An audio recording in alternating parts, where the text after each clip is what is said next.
Paz seja convosco, amém? Deus abençoe você. Nós glorificamos a Deus por termos a oportunidade de estarmos na casa do Senhor, ouvindo dele. São momentos preciosos que o Senhor nos concede. Estava conversando com a Cláudia que ela ontem.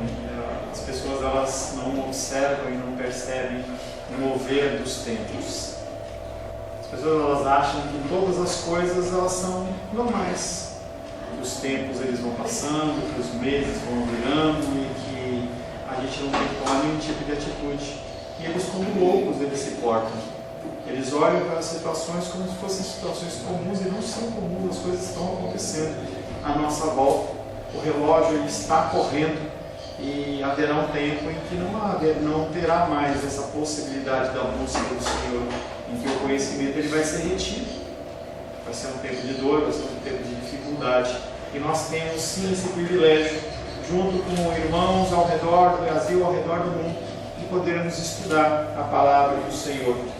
Dedicamos esse tempo a Deus, pedindo ao Senhor que o Senhor possa nos abençoar, através do seu Santo Espírito, que o Santo Espírito do Senhor possa transformar o conhecimento, transformar o que Ele derrama em algo realmente verdadeiro, que possa gerar no nosso coração transformação e mudança.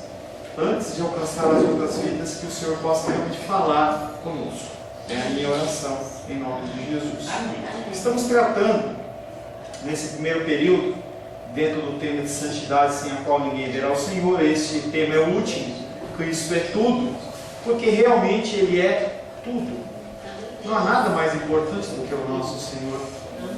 Não há nada mais importante, não há trabalho a ser feito, não há nada a ser feito mais importante do que nós cultuarmos ao nosso Deus.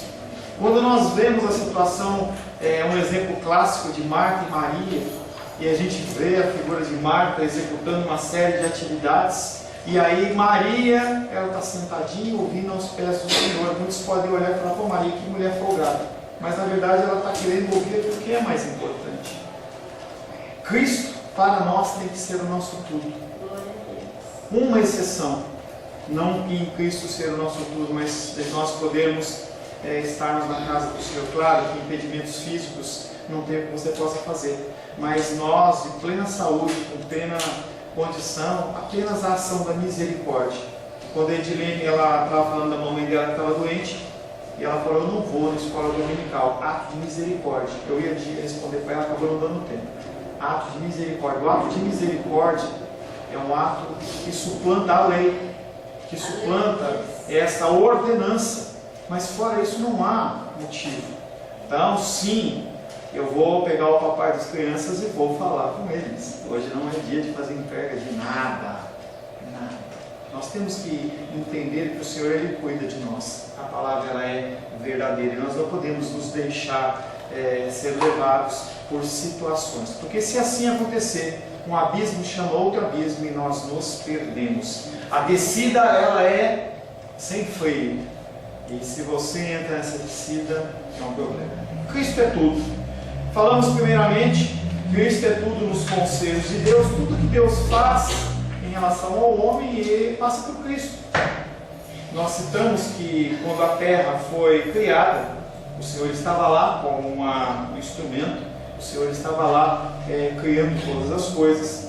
Falamos também que quando Adão e Eva caíram através do pecado, foi-se iniciada já a apresentação da única esperança da restauração do relacionamento do homem e Deus, figura de Cristo. Também falamos que após a morte e a ressurreição de Cristo, os seres humanos eles entraram em trevas espirituais, porque conforme o tempo ele vai se afastando do advento da morte, da vida, morte e ressurreição de Cristo, as pessoas elas vão esquecendo. É algo que pauta as nossas vidas nos dias de hoje. Quando você se afasta do cristianismo, aquilo vai esfriando no seu coração.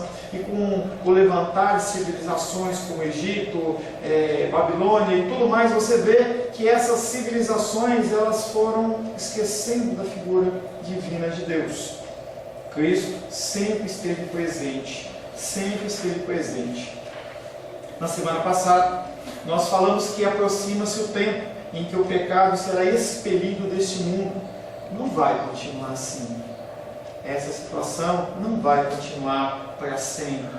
De políticos fazendo o que querem, de pessoas sendo machucadas, magoadas. Haverá um tempo em que o Senhor estará como aquele que vai alterar as coisas e vai transformar este mundo num mundo que vai ser como num propósito inicial, mas livre do pecado.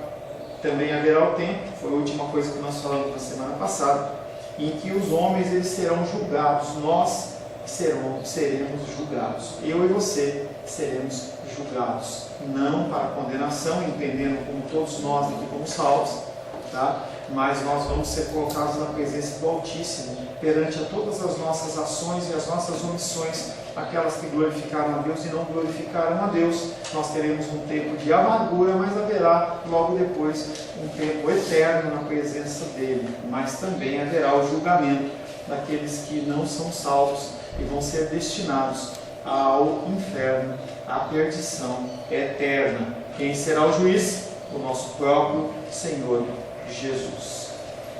Cristo é tudo também na Bíblia. Não há nada mais importante na palavra de Deus. Não há mensagem que seja mais importante na palavra de Deus do que Jesus Cristo. Em qualquer texto, eu tenho falado isso, em qualquer texto, nós temos que encontrar a figura de Cristo. Seja em Atos, seja em Josué, seja em Reis, Crônicas, Cantares, Salmos, em qualquer situação, a mensagem central que é proclamada ali chama-se Jesus Cristo. E as pessoas elas têm, de uma certa forma, esquecido disso. Lá vem você dar risadinha para mim, né, abelha? Ela está de abelha. É a Helena, menininha de trás. Os reis não estão entendendo. Ela está de abelha. Ela entra, dá o sorrisão para mim, é difícil, né? Cristo, ele é tudo, em Gênesis, Apocalipse, Salmos, Eclesiastes, Cantares, Números, Romanos, tudo, tá? Nós temos que entender que todos esses livros que foram inspirados por Deus, através do Espírito Santo, têm a finalidade de revelar Jesus Cristo. Em toda parte de ambos os testamentos, nós temos que achar a pessoa de Cristo. No começo, ele é meio oculto, porque a revelação da palavra a partir de Gênesis, ela é progressiva. É como uma criança que entra na escola e ela começa a aprender beabá, tal, não sei como é que é o processo hoje, mas na nossa época, na minha pelo menos era beabá, beobobó, esses negócios assim, e você vai tentando juntar, primeiro conhecendo as letras, depois as sílabas, e aí você vai palavras, e depois começa regras gramaticais, e essa revelação é até o momento em que nós devíamos, né? A gente não vê isso nos escritos na internet, a gente não vê isso nos escritos em toda forma, em que as pessoas elas não escrevem bem, mas deveriam escrever bem. Em que nós temos uma série de recursos dentro de editores de texto, em que o editor fala, isso está errado, e a pessoa manda para frente, e aí vai toda sorte de coisas para frente. Mas a gente deveria falar bem, a gente deveria escrever bem. Porque nós temos, eu tenho 51 anos tratando do mesmo assunto, no mínimo a gente tinha que entender bem. Quando nós pensamos em Evangelho, a situação é exatamente a mesma. No começo, a gente vê a figura de Cristo ainda muito oculta, mas com o passar do tempo ela vai se firmando, ela vai aparecendo cada vez mais frequente, até que quando nós encontramos no Evangelho ela é plena, totalmente plena. E as epístolas, as cartas paulinas, você vê todos os textos que vão no Novo Testamento, elas falam única e exclusivamente de como ser um cristão, de como se parecer com Cristo. A morte e o sacrifício de Cristo em favor dos pecadores, bem como o reino e a futura glória de Cristo, são a luz que devemos proteger sobre qualquer livro, projetar sobre qualquer livro das Escrituras que estejamos lendo. Não há mensagem bíblica que possa não ter a figura de Cristo. Quando você vê um tema que é a cura da alma e não se fala de Cristo, algo está errado. Se você pensar prosperidade e você não vê o tema de Cristo, porque Cristo traz prosperidade também. Se Cristo não está no centro, algo está errado. E a gente vê as pessoas, elas cada vez mais buscando temas, motivações, pregações. Claudinho orou por isso, pelas lideranças eclesiásticas, que tragam conforto ao coração humano de uma maneira humana. Porque o conforto que nós recebemos, a exortação, o tratamento, tudo procede da verdadeira palavra de Deus e não através de um consolo humano. Eu posso dar um tapinha nas suas costas e falar assim: olha, vai dar tudo bom, vai acontecer tudo certo. Mas isso aí é que nem fumaça. Você vê que aquela palavra que foi lançada foi uma palavra de carinho, mas ela não teve efeito nenhum. Isso acontece muito em velório. Quando a pessoa falece, você vai lá e fala: meus sentimentos, meus pêsames. Aquela palavra sim traz um conforto momentâneo, mas a pessoa saiu dali, foi para o lar e está se deparando com todo o ambiente em que ela convivia com a pessoa. Aquela palavra sua não tem sentido, não tem mais valor. As palavras de Cristo, a morte e o sacrifício de Cristo em nosso favor tem que ser a luz das nossas palavras. Tem que ser a condição primária da nossa exposição. A cruz e a coroa de Cristo são os indícios que nos ajudam a avançar, se quisermos encontrar o reto caminho em meio às dificuldades que encontrarmos nas Escrituras. Cristo é a única chave capaz de destrancar os trechos da palavra de Deus. As pessoas leem e falam assim: eu não entendo nada. Eu leio, não entendo nada. Não é não. Você tem dúvidas, mas você entende muita coisa. Eu não entendo absolutamente nada. Quando você tenta entender a Bíblia dentro de uma forma humana, você não entende nada. Não adianta você fazer curso de grego, fazer curso de hebraico, fazer toda sorte de teologia, se você não tiver o Espírito Santo, se você não tiver a ação de Cristo na sua vida, aquele texto vai ser um texto unicamente escrito, que não vai te trazer absolutamente nenhuma mudança e nenhuma transformação. O problema é que as pessoas não usam a chave. Para elas a Bíblia parece escrita como hieróglifos do Egito. Para elas a Bíblia ela é misteriosa, simplesmente porque tais pessoas não têm uma chave. Não é a chave da vitória, da campanha. Não é essa a chave. Você deve ter uma chave no seu bolso para você entrar em casa. Se você pegar a chave errada, a porta não vai abrir. Ou vai? Se você usar uma chave diferente do que a chave daquela fechadura, ela vai abrir? Não. Como que eu e você podemos querer entender a palavra de Deus sem usar a chave da palavra, que é Cristo? Nós temos que nos apegar a Ele. Cristo crucificado era exibido em cada sacrifício do Antigo Testamento. Quando você vê o sacrifício do Antigo Testamento, você tem que ver que cada animal morto era a figura de Cristo.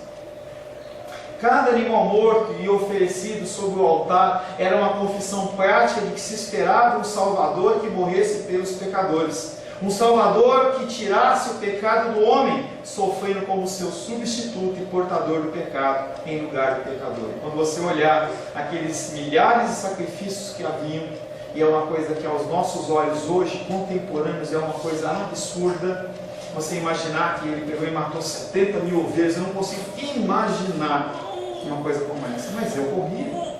E cada sacrifício desse tinha um simbolismo: Cristo. Não poderia continuar sendo mortos animais,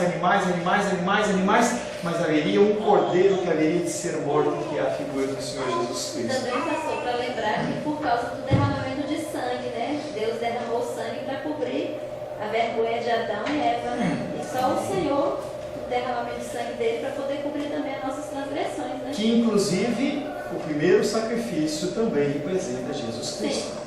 Tá? Quando Deus abate o primeiro animalzinho para cobrir o pecado de Adão e Eva, e aí pega aquelas peles dos animais e faz roupa para que eles possam cobrir a sua nudez e tampem a sua vergonha, já era o primeiro sacrifício que havia sido determinado para que houvesse uma continuidade de diálogo entre Adão e Eva e a figura de Deus, porque não havia a figura de Jesus Cristo ainda. Foi o próprio no sentido Deus que bíblico. bateu. Sim. a teoria, entendeu? A gente não estava lá e as escrituras não dizem, mas dentro daquele contexto nós tínhamos a figura de Deus Pai, Deus Filho, Deus Espírito Santo e Adão e Eva. Tira Adão e Eva, sobra só a Trindade. Tá? Sobra só a Trindade. A figura de Deus é aquela que executa e Jesus Cristo é um instrumento. Então a resposta para você é, dentro de uma análise como essa que eu fiz, sim, a figura de Deus. Tá? Que abate o seu próprio filho, a figura do Cordeiro, para que aquela roupa pudesse ser colocada sobre aquelas pessoas. 1 Pedro, capítulo 3, verso 18.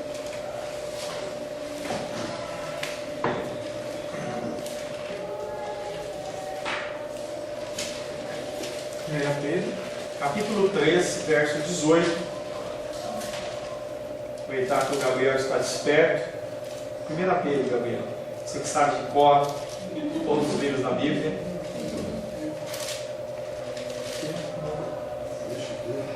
1 Pedro o quê? Capítulo 3, verso 18. Pois também Cristo morreu uma única vez pelos pecados, o justo pelos injustos, para conduzir-vos a Deus, morto sim na carne, mas vivificado no Espírito. Então a figura de 1 Pedro 3,18 ele vem afirmando sobre esse sacrifício que quando Cristo executa, não há mais necessidade de sacrifício. Outra coisa, se você vê na igreja alguém pedindo para você fazer um sacrifício, tem campanha do tipo assim, sacrifique o seu Isaac. Não é Bíblia.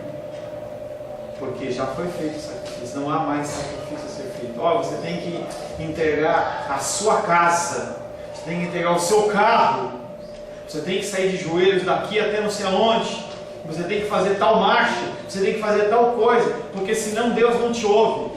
Não tem sacrifício para ser feito. Uma conhecida minha, advogada, me entregou o apartamento para uma igreja, se arrependeu depois, feito no cartório. Há problema em você entregar o seu apartamento para a igreja ou para os necessitados? Não. Desde que quem fale com você. E uma situação como essa é uma situação atípica. Eu já vi casos de pessoas em que o Senhor ele usa dessa maneira. Em que a pessoa ela passou, sei lá, ela tinha desejo de comprar um carro e juntou o dinheiro quando estava com 30 mil reais. O Senhor falou assim, não, esse dinheiro não é para o carro. É para o irmão assim que está passando necessidade. Mas não teve uma campanha, não há a troca. Você entrega, se você me der 10 cupomzinhos do papelzinho da pizza, eu te dou uma pizza de graça. Não tem essa troca. Regra. Não é regra. São coisas atípicas. Quando a gente vê a figura de Abraão e o seu filho Isaac, atípico. Em nenhuma outra passagem, você vê a figura de Deus requerendo esse tipo de coisa. Foi uma situação atípica. Quando a gente vê a condição de Jefté, em que ele vai sair para a batalha e fala assim, olha, o primeiro que sair, está lá em Juízes, o primeiro que sair da minha casa, eu vou oferecer como sacrifício. E aí as pessoas acham, não, ele foi lá, ofereceu, e Deus honrou. Você tem que analisar pelo texto direito, não dá para você passar por cima. Você acha que Deus... vamos ler mais. Juízes, Reis, não vou tratar disso agora não, porque o nosso texto é outro. Tá? Mas quando a mulher ela chega e fala assim, deixa eu chorar a minha virgindade junto com as minhas amigas, o sacrifício ali, não é um sacrifício de sangue, vão cortar o pescoço da filha, e sim aquela pessoa, ela ter saído do contexto normal de vida do ser humano, de casar, ter filho e tal, e sim ser consagrado como Samuel e viver o tempo inteiro no templo servindo ao Senhor. Tá? A única situação em que o Senhor requer um sacrifício como aquele, foi com Abraão. Então Deus ele pode sim falar assim, olha, entrega, tá? Mas é uma coisa que é muito atípica, extraordinária. Pode acontecer? Pode. E aí você vai sentir falta? Não, é algo que vai te trazer paz, você nem se arrepende, como é o caso. O problema é que nós o problema é que nós somos envoltos emocionalmente em situações. Porque as pessoas que estão do outro lado do altar, do outro lado do palanque, ou o que quer que seja, as autoridades, elas sabem muito bem lidar com as emoções. Então o que acontece é, eu vejo você numa dificuldade emocional e eu abuso disso. E eu levo você a uma situação tal em que você tira o foco de Cristo e começa a ver o foco no homem. É nesses momentos em que as pessoas elas fazem as tremendas besteiras e não recebem nada em troca. Paga aluguel até hoje. Amém? Kim? O jejum, ele é uma ordenança de Jesus, né? De consagração, né? De várias coisas, né? E aí... Consagração de várias coisas. Que coisas? Não, você se consagrar, você... Que mais fora você? Doar para o próximo, O pelo... jejum só serve pra gente. Não, mas eu falo assim, igual você clamar por salvação de vidas, de situações do mundo, umas coisas. Não, o jejum ele tem uma função. Jejum é mortificar a sua carne, porque é isso que você faz. Comer é muito bom. Amém? Amém. Muito bom. Amém, Gabriel? Amém. Muito bom. Comer é muito bom. Comer é muito bom. E quando o Senhor fala de jejum, ele fala de sólido. Ele não fala da Coca-Cola, da televisão, do chocolate, do gibi, do videogame, nada disso. Do alimento. Você mortifica a sua carne grita, porque é uma necessidade básica do seu físico. Então, mas na Bíblia tem algum fundamento. Quando você mortifica a sua carne, o que acontece é que você começa a olhar para as coisas de uma forma mais espiritual no relacionamento com Deus.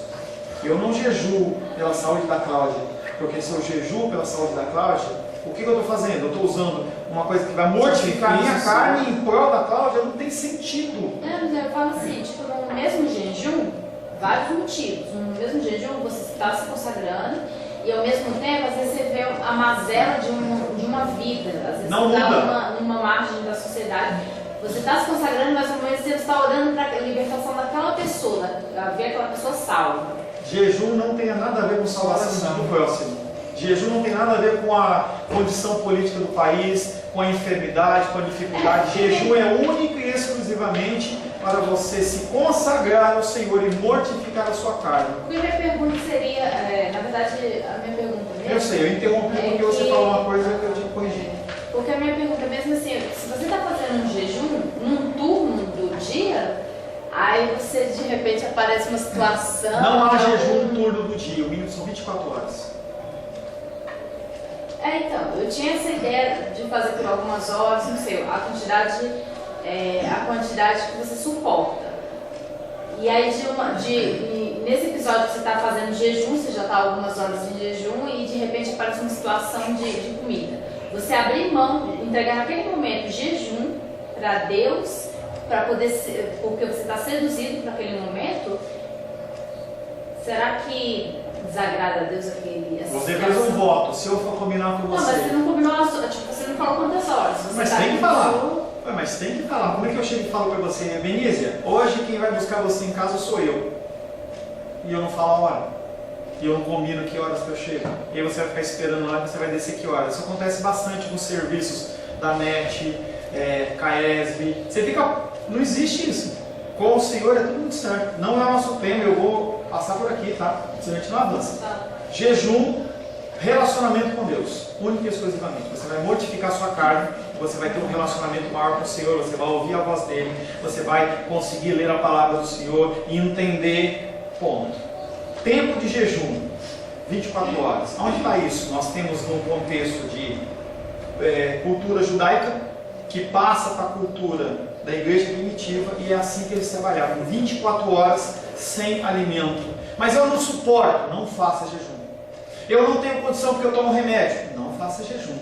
Votei que vou fazer, cumpra, porque desagrada a Deus. Você tem que cumprir o seu voto que você fez. Ele não está pedindo para você fazer voto nenhum. Jejum não é uma ordenança. Não há ordenança, não é o 11º mandamento. Não há uma ordenança. O que acontece é, quando você jejua, você mortifica a sua carne e você chega próximo do Senhor. Tá? Agora, eu prometi que eu vou fazer o jejum. Cumpra. Como na relação humana, se você programou, olha, eu vou te visitar tal hora, tal dia, avise antes, se não vai dar. Entendeu? Estava falando com um pastor ontem, entendeu? Porque ia tratar de uma situação atípica, bem específica dentro de aconselhamento bíblico. E ele falou assim, olha, para você passar a fazer isso, você tem que participar de um estágio de 50 horas. São 50 idas à Ceilândia, para você passar no mínimo 1 hora lá. 50 horas, 50 encontros, são aproximadamente 1 ano. Eu falei, eu não posso me comprometer. Eu tenho pessoas, né, que eu atendo, eu não posso simplesmente falar assim, agora eu paro e vou fazer isso. Eu não posso, porque se eu me comprometer com você, eu vou estar mentindo, eu vou quebrar isso. Então eu não vou me comprometer com você. Tá? Cristo, segundo, é absurdo supormos, voltando ao sacrifício, Cristo sacrificado era exibido em cada sacrifício do Antigo Testamento. É absurdo supormos que uma matança sem sentido de animais inocentes, sem qualquer objetivo distinto em vista, pudesse agradar ao Deus eterno. E toda e qualquer situação que Deus propõe tem um motivo. Cada situação tem um motivo. Nós temos visto no Evangelho de João que cada ação de Cristo tem um motivo. E as pessoas, elas acham que qualquer situação é uma situação. Vi um vídeo essa semana, é algo que é um tema antigo, mas segundo a pessoa ocorreu, em que Deus, ele colocou dente de ouro na boca de uma pessoa. Deus, ele pode colocar dente de ouro na boca de uma pessoa, sim ou não? Sim. Claro, ele é Deus. Mas qual o propósito de eu colocar dente de ouro na boca de uma pessoa? Isso aí. Tem que ver se tem alguma motivação. Será que é só eu olhar, você olhar para a minha boca e ver ela dourada? Ou eu ir lá no dentista, arrancar o ouro e colocar de novo a platina lá, o que quer que seja, entendeu? Eu vou vender esse ouro. Será que é isso? Ou tem algum motivo? Todo milagre do Senhor, toda ação do Senhor, alguém aqui na oração orou a respeito de algum tema desse. Que Deus possa ser glorificado a respeito disso. Tem motivo para todas as coisas. Nós não somos pessoas que somos livre, leve, solto, em que a coisa acontece de qualquer maneira. Não é assim. Tudo tem motivo e tem propósito. Abel estava olhando para Cristo quando ofereceu um sacrifício melhor que o de Caim. Quando Abel e Caim foram oferecer sacrifício, Abel, ele mata o bichinho inteiro já, oferecendo o seu melhor ao Senhor. Enquanto Caim, ele oferece ao cabo de dias. Senhor, será que eu preciso? Será que essa fruta que é a melhor? Será que depois de eu comer tudo, agora eu vou trazer o que eu quero? Caim, quando ele traz a oferta dele, o Senhor aceita a de Abel e não aceita a de Caim. Não somente o coração de Abel era melhor que o do seu irmão, mas ele também demonstrou que tinha conhecimento sobre o sacrifício vicário. E o que é o sacrifício vicário? É um sacrifício em que leva o nosso pecado. E que tinha fé na expiação pelo pecado, ao oferecer as primícias, o mais seleto dentre o seu rebanho. Ele declarou a sua crença de que, sem o derramamento de sangue, não há remissão de pecados. Abel, antes de haver evangelho, antes de haver a figura de Cristo encarnada, ele entendia que ele tinha que oferecer o seu melhor. Hebreus capítulo 11, verso 4.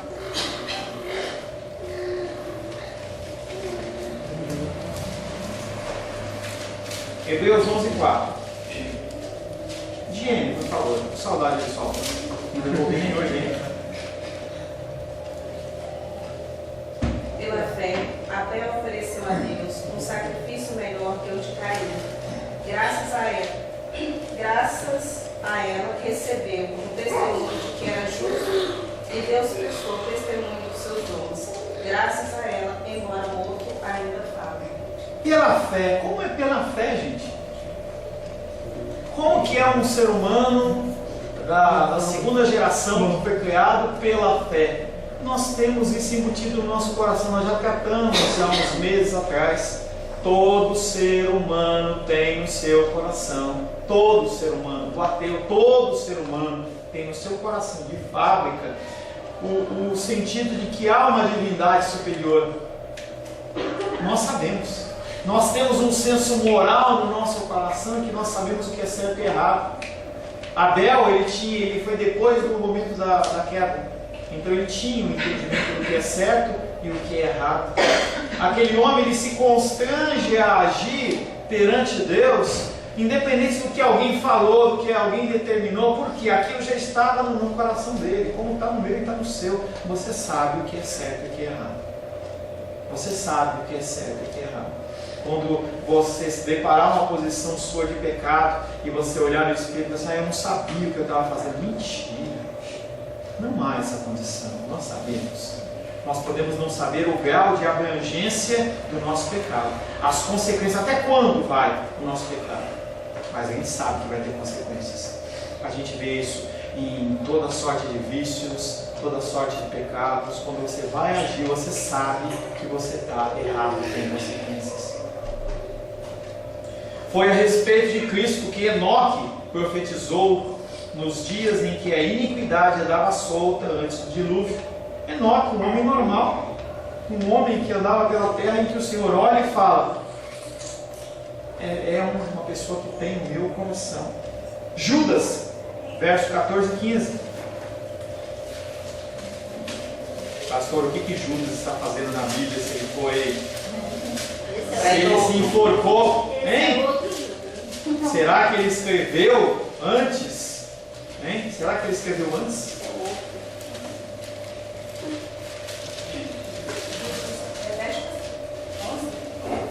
Judas 14 e 15. 14, Porque não tem capítulo, Pia. Peraí, Judas, quando eu falo Judas, ele só tem um capítulo. Então você só fala o versículo, tá? Seria uma redundância eu falar para vocês Judas capítulo 1, porque não tem mais o capítulo 2. Menísia, Judas 14 e 15. Eu falei de propósito, claro, né? Eu sou mau, né? Quanto a estes foi que também profetizou Enoque, o sétimo depois de Adão, dizendo: Eis que veio o Senhor entre suas santas miríades, para exercer juízo contra todos e para fazer convictos todos os ímpios, acerca de todas as obras ímpias que impiamente praticaram, e acerca de todas as palavras insolentes que ímpios pecadores proferiram contra ele. Está falando de quem, Menísia? De quem que Enoque? Enoque era o sétimo na linhagem, tá? Ele era o sétimo, era o começo, estava a terra ainda meio vaziazinha. De quem ele estava falando, Menísia? Ele fala em dois contextos. O primeiro, pelo texto você não vai tirar não, tem que ter história do que você já leu para trás. Deixa ela pensar, você vai ter oportunidade. É Jesus, né? Não? Um dos aspectos, sim, figura de Cristo, em que o Senhor ele vem resgatar. E o segundo, mais antigo, quem são esses? Miríades, você está falando dos miríades? Não. Quanto a estes, verso 14. Quanto a estes quem?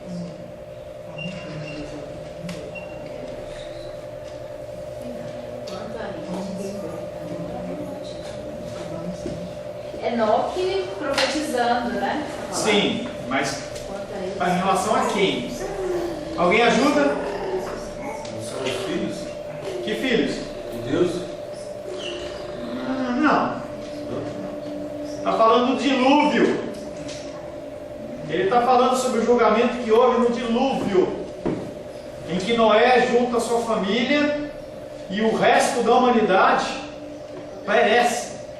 Há um estudioso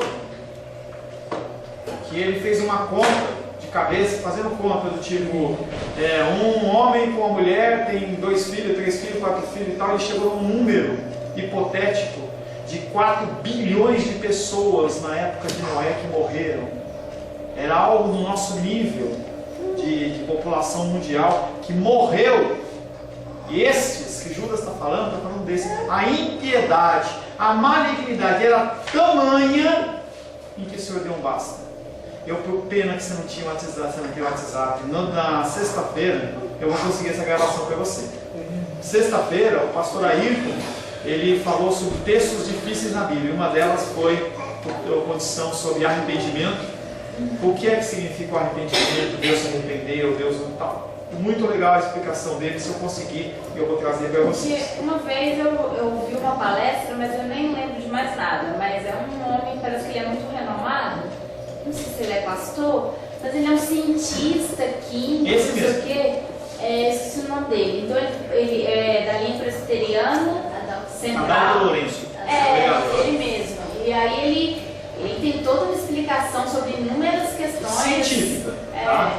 Mas não, são duas coisas. Isso aí são os científicos que eu estou te falando, que pergunta que você fez na semana passada, e outra coisa é do arrependimento. Não, porque você falou de Noé, e ele fala essas coisas sim. de geleira, fala de todas essas coisas de formação de terra. Ele é um homem muito inteligente, ele é um cristão, não é pastor, ele é um cristão, e ele fez trabalho de para a NASA, ele é uma pessoa muito conceituada. Tá? Voltando, Abel estava olhando para Cristo quando ofereceu um sacrifício melhor que o de Caim. Não somente o coração de Abel era melhor do que o seu irmão, mas ele também demonstrou que tinha conhecimento sobre o sacrifício vicário e que tinha fé na expiação pelo pecado. C. Foi a respeito de Cristo que Enoque profetizou nos dias em que iniquidade andava solta antes do dilúvio. Nós lemos Judas 14:15. D. Para Cristo é que Abraão olhava quando habitava em tendas na terra prometida. Ele acreditava que dentro dos seus descendentes, na pessoa de alguém que nasceria de sua família, todas as nações da terra seriam abençoadas. Pela fé, ele contemplava o dia de Cristo, e se alegrava diante disso. Quando Abraão ele recebe toda aquela direção de Deus, que deve ter sido algo maravilhoso, digno de Spielberg, aquelas cenas de Deus falando com Abraão. Tem uma cena que é muito forte no meu coração, quando ele faz uma aliança com Abraão, em que Deus, ele sabia que as pessoas elas tinham um costume, na época, de dividir um animal. Então pegava um boi e dividia no meio, dividia o bicho no meio assim no chão, e a pessoa ela passava no meio daqueles animais, do animal morto, para simbolizar uma união entre eles. Era uma coisa que havia dentro da cultura. E quando Deus ele vai fazer a aliança com Abraão, ele usa exatamente esses elementos. E aí tem a vaquinha, tem a ovelhinha, tem a pombinha, tem um monte de bichinho lá. E o que acontece? Eles passam, o Abraão passa e o Senhor passa como um fogo. E faz aquela aliança com o Senhor. Abraão, ele tinha fé no coração de que tudo que estava sendo falado ia ser cumprido. Ele não entendia muito bem, mas ele sabia que haveria uma pessoa que ia remir todas as coisas. E para a gente finalizar, Evangelho de João, capítulo 8, verso 56. Você leu, Edmê? Não. 8,56. Abraão, vosso pai, alegrou-se em ver o meu dia, viu e regozijou. Você entende uma situação como essa, que é espiritual? Porque na verdade Abraão não viu foi nada, mas ele via com os olhos da fé, e fé é isso. O contexto de fé é você acreditar em algo sem estar vendo. Nossa vida cristã, ela existe, ela é alicerçada neste conceito. Você não vê, mas como a palavra de Deus testifica no teu coração, você fala, isso vai acontecer. E aí nós temos palavras que Deus dá ao nosso coração em relação à nossa vida, à nossa saúde, à nossa família, em relação à salvação, e a gente se apega a isso. A nossa alegria, ela tem que vir dessa certeza. Quando eu vejo lá no Facebook aquele monte de fotinho da Denise sorrindo, esse sorriso dela é um sorriso que se apega não numa situação temporal, mas o sorriso dela e os textos delas finalizam sempre da mesma maneira, falando assim que a alegria dela é em Cristo, não o que ela está vendo, não é? Sim ou não? Esse negócio da fé, antes que você pediu para Edilene e João, uma coisa que um versículo me deixa um pouco meio triste, porque assim, às vezes a gente, eu não sei os outros, mas eu gosto, às vezes a gente fica querendo aquelas histórias bem redondinhas. Na vida das pessoas, a gente fica querendo tudo redondinho, tudo bonitinho, final feliz. E lá em Hebreus 11, né, que fala da fé, que fala que eles não alcançaram a promessa, né? Que Deus prometeu e eles morreram sem ver o que Deus prometeu. Eu acho triste. Eu fico triste, assim, tipo, você pediu uma coisa e você morreu, você nem viu aquilo, assim, me dá uma certa... Mas o que importa a gente fica, né, é porque final nós feliz, somos toda aquela coisa imediatistas. bonitinha. Nós somos imediatistas. Além do caráter do ser humano, nós vivemos numa sociedade que ela é fast food, em que você quer pipoca, você coloca no micro-ondas, 3 minutos está pronto. Eu na sexta-feira vou fazer uma pipoca, falei, vou fazer uma pipoca, fazia tempo que eu não fazia. Se eu colocasse no micro-ondas, eu pegava o saquinho, rasgava, colocava, ficava aquele gosto de sebo na boca, né? Não tem como comparar, né? Mas colocava lá, entendeu? Em 3 minutos estava pronto. E aí eu fui pegar a panela, peguei o saquinho de pipoca, cortei o saquinho, coloquei no potinho, entendeu? Foi colocar o óleo, deixei esquentar, foi colocar o milho, tem que sacudir para não ficar para estourar tudo. Demorou 10 minutos. Eu levei 3 vezes mais tempo, 4 vezes mais tempo. E nós não queremos isso. Depois ainda tem que lavar a panela. Depois tem que lavar a panela. Entendeu? Lavar a panela, lavar o pote, tudo isso a gente tem que fazer. Nós não estamos acostumados com isso. Porque nesse final só para rapidinho, porque nesse final do Hebreus 11, né, tem esse versículo que eu fico meio assim pesarosa, e ainda termina falando que eu acho muito forte e impactante, que os homens, o mundo não era digno deles. E aí que eles foram a cabeça decepada, vai falando todo o fim deles, né? E eu falo, meu Deus, nossa. Mas a história de Cristo, ela é essa. Qual é a história de Cristo? Sofrer. Uma pessoa que vem para fazer apenas o bem, não brigou com ninguém, a não ser discutir com os religiosos, mas o objetivo era exortar o seguinte e trazer para perto, e no final ele morre. E também porque é a própria visão distorcida do Evangelho, né? Que você sempre vai ser o cabeça, né? Ou seja, você nunca vai passar por luta, nunca vai passar por sofrimento. E Jesus deixa bem claro o que foi necessário para que nós tivéssemos hoje vida e vida em abundância, a morte dele, o sacrifício que ele fez. Então esse negócio de dizer assim, como você falou, ficar triste porque eles morreram sem ver a promessa foi feita, mas eles sabiam que, mesmo eles não vendo, eles criam na pátria celestial que estava preparada para eles. E é isso que a gente tem que colocar no nosso coração, né? É algo interessante. Independente do que vai acontecer, Deus é o Senhor da nossa vida. É algo interessante que eu, como era supervisor de produção na Philips, as pessoas elas faziam a montagem das peças e não sabiam o que dava. E aí a pessoa não sabia. Aí você começava a falar para a pessoa, olha, o que você está montando é uma televisão. A pessoa não era mais apertar um parafuso, eles estão montando uma televisão. Era a visão desses homens. Então quando a gente vê o nascimento de Cristo, em que estava lá a Ana e o outro cara lá, o outro sacerdote lá, em que a mulher estava no templo há 70 anos viúva, aguardando a vinda do Salvador. Quando vem, tanto ele como ela, pronto, já posso morrer, eu cumpri meu propósito. E essa situação ela é verdade para mim e para você. Você vem ou você não vem. Amém? A cabeça para entender tudo isso. Porque a gente está num momento que os próprios crentes da igreja, que agora o momento é o prazer. A gente está na era do prazer. Os crentes viajar, é tudo assim, o momento viver intensamente. Eu vou retomar esse tema após o intervalo, para a gente dar continuidade. Nós estamos embalados, eu não vou mudar para o tema antes para dar continuidade, que a gente avança mais.